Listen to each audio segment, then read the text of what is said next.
Hello, everyone, and welcome to the Porch. I am Deb.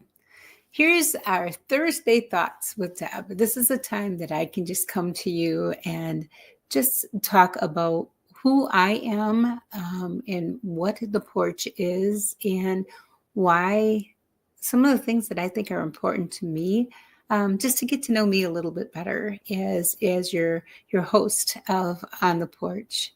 So the Porch started a long time ago. My background was I grew up Catholic. I married a Lutheran, became a United Methodist pastor, and now we have the Porch. So I've been really thinking a lot about the significance of the Porch. The Porch is not about religion. It's about relationships. It is about your relationship with God, my relationship with God. It's about our relationships with each other. It's about growing a community. It's about being stronger together. We've been talking about, different chairs, same table. Well, the different chairs. Did you know that there are over 45,000 Christian churches globally? Most of them come, and I'm going to read this so I don't get, most of them come from the six main groups of Christianity, but there are over 45,000 Christian denominations globally. That is crazy. So each one of us have a little bit different seat. We come from a different place. We all call ourselves Christians, but we have a little bit different seats that we sit in, some different beliefs that we believe in. Some Christians are Trinitarian, some of them are non-Trinitarian, meaning some Christians believe in the Trinity, the Father, the Son, and the Holy Spirit. Other Christian denominations do not. We all sit in different seats. There are over 10,000 distinct religions in the world. 10,000 distinct religions in the world. Now, 77% of those distinct religions are from one of the four major religions: Christianity, Islam, Hinduism, and Buddhism. Now, this is important because, like I said, when we say pull up your chair, we're not asking you to change seats. I think God is calling us all to the same table. Like I said, there are over 45,000 different Christian denominations in the world. We all believe similar things, but each one of us have different backgrounds and different contexts. And that's what we bring to the table. Now, the table is a place that we can belong, that we can bring our questions, that we can bring our thoughts, that we can bring our beliefs. It's a place for us to be honest, especially in the middle of real life, because that is where our heart is. That is where God is. The Porch is not a church. It's the after church.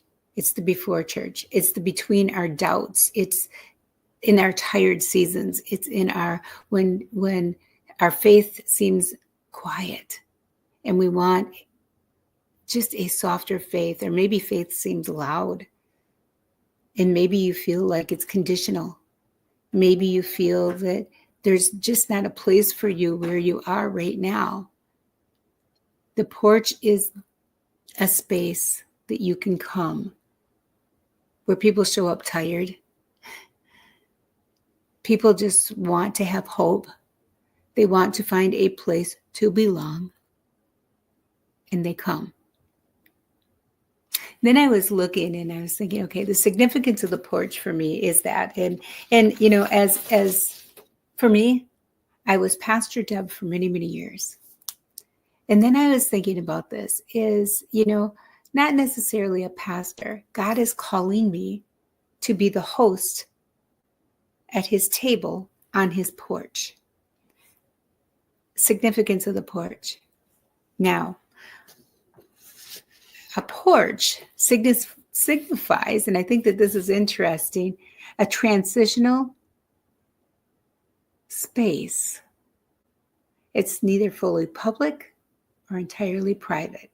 It's open. It's a bridge A porch is a bridge between the outside world and the home's interior. The porch, on the porch, is a bridge between God and where your faith is. It's a place to come. It's a place to experience God's love for yourself in your seat, in what you know. It's a place for us to come safely, to ask questions. But the porch also represents a hub for social connection, for community, for relaxation. But it's also serving as a welcoming, sheltered entrance. God is calling us to the porch, to this space. So symbolically, it's often symbolized as preparation for community in literature, and it's a safe space for an intimate and often intense human interactions. We can sit and we can have lemonade on the porch, but we can also sit and absolutely get to know each other's hearts. But we can meet God here as we're growing in our faith. The porch isn't something that everybody has. It's not something that everybody needs, but it's something that God has called me to create, to welcome those people that are in the margins, that maybe have been hurt by the church, maybe that just are new in faith, maybe that just needs a spark of light and a change.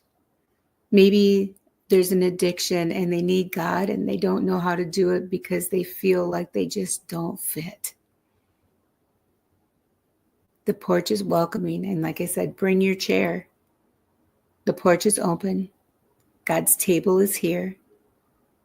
And this is where God meets you where you're at, in that space between. For me, the porch has become something absolutely beautiful.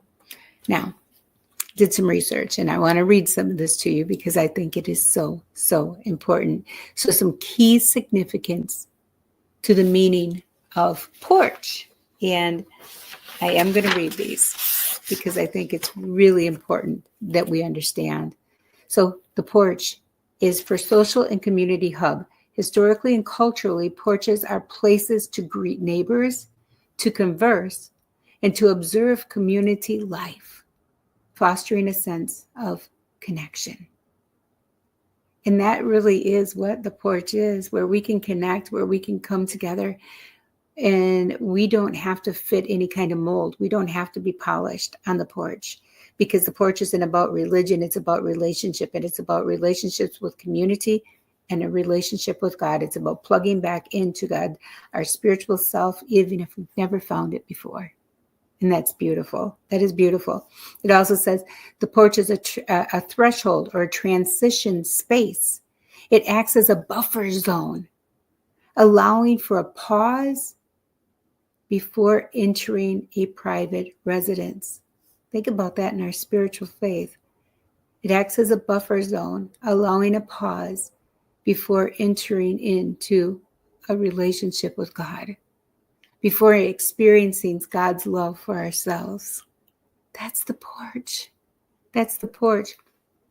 Another definition, it says the porch is a symbol of hospitality. A well-kept porch signifies a welcoming home, offering a shaded, comfortable spot for guests before they enter the home. Think about that. That porch is that welcoming space. God's saying, hey, and this was my calling, and I'm defining this, and I'm so excited about it for you and for me. But God's saying, hey, you know what? Let's create a buffer zone for those people who have been hurt by the church, for those people who've never experienced church, for those people who are living in the margins and feel like they don't belong or they're not enough. Let's create a space of hospitality. Let's offer them shelter and shade and a comfortable spot to bring their own chairs. Don't ask them to move chairs. Just ask him to sit at my table. So we can come in and God's there ready to do that. So like I said, this is exciting for me, and I don't know what it means for you, but this is exciting for me. So cultural and literary symbols. In the American South, the porch is a place for social settings. It's a place that's often used for scenes for contemplation, for thinking, for actually confrontation, and a deep conversation. So whatever the porch is for you, God's calling you to come. He wants you. If you're here today, you're not here by mistake. If you're hearing this message, it is not by mistake. And these are just my personal thoughts. This is where God's calling me to do, to host his porch, to open it up to people, to give them a light, to welcome them into communication with him. Then there's some biblical significance of the porch too, and this is what we're going to talk about on Sunday.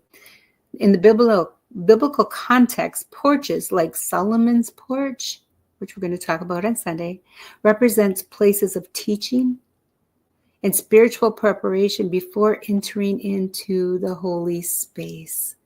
This is where God's calling us to be. This is what God's calling the porch to be. You don't have to have a relationship with Jesus or God at this point. It doesn't matter, because God's calling us to say, hey, come on. Bring your own chair. I'm not going to ask you to change your chairs. Let me just ask you to come and sit at my table. Let's talk about it. Let's talk about those hurts. Let's talk about your story. Let's talk about where you're coming from and where you want to go. There's a lot in this, folks, a lot. And then the porch is a functional extension. It provides practical benefits like protection from the weather, additional living space, and a place for relaxation and even sleeping. So in this, the porch has become something that is so beautiful. There are hundreds of thousands of people on the porch every month that come to our porch site. And I think that is what it's about. It's about protection. It's about seeing life differently. It's about seeing God differently. It's about experiencing God's love for yourself. It's about building a relationship with God. It's about plugging our spiritual self back into God's Spirit. There are so many amazing things that God is doing. And like I said, humbly, I come in not to pastor the porch, but to host the porch, where God is asking us to come with hospitality. He's asking us to come with open hearts. He's asking us to build a place of shelter. He's asking us to build a culture that says you are loved. You are not forgotten. You are necessary. You are important. You matter. You're needed. And you are God's. So bring your own chair, no matter what that background is. If it's one of the 45,000 denominations in this world, if it's one of the 45,000 Christian denominations in this world, or one of the 10,000, the 10,000 religions of the world, I think God's saying, come. Let's gather at this table in community. Some of your thoughts are going to be different. Some of your beliefs are going to be different. Some of your heartaches are going to be different. Your stories are all going to be different. But God's saying, come on, come to this safe space. Sit at my table. Let's talk about it. I want you to experience my love for yourself. That's what God's telling us. And I'm not going to ask you to change your chairs. I'm not going to tell you how to sit. Just come. And together we'll figure it out. The porch is becoming something beautiful to me, and hopefully it's becoming something beautiful to you. And if it's the first time that you've experienced the porch or any of this, like I said, Thursdays are just for Deb's 2 cents worth and kind of sharing part of my heart.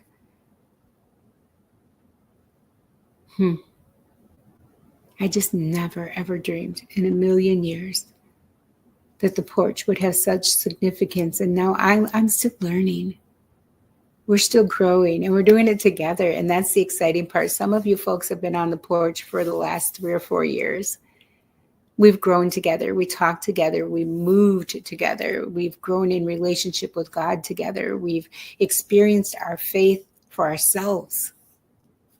We're able to talk about it together in community. And we come from very different places. Come from very different backgrounds and spaces.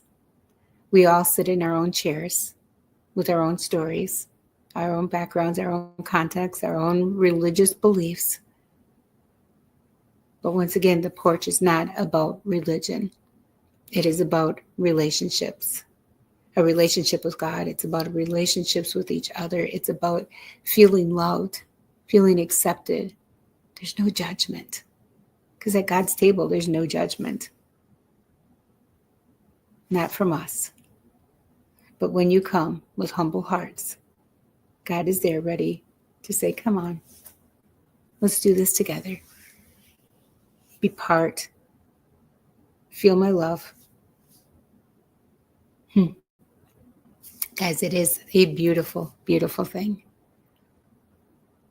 I don't know if I inspired you or confused you or led you in any way, but right now, regardless if it is the porch page or the porch on your home or whatever it is, God's calling you today to go to his table, because you can sit in different chairs, but we're all sitting at the same table and we can all gather on the same porch. So my friends, that is Deb's thoughts for the day. But I pray that God inspires you, that you feel lifted, that you feel loved. And on this beautiful day, I pray that God lets you feel his gentle embrace, some softer faith, and know that when you look in the mirror, you can see the good in your eyes. You can see the God in your heart. And when you look at the world, it doesn't look quite as ugly. It doesn't look quite as gloom and doom, but you can see the beauty that God created. And then when you look around and you see the people around you, the people that are hurting, the people that need God's love, the people that don't feel loved, that you can understand by Jesus' example that we are to love our neighbor as ourselves, that we are to take care of this creation that God created for us, this beauty around us. And we should feel God's love in our hearts so it overflows to the other people. Lots to be said. But know today that you're beautiful, that you're necessary, and that you are loved. I love you. God loves you. Praying for you today. So pray for me. Pray for the porch. And let's do this together. Let's bring our own chairs and meet God together. Have a great day, everybody. God bless. Hope to see you tomorrow. Love you all.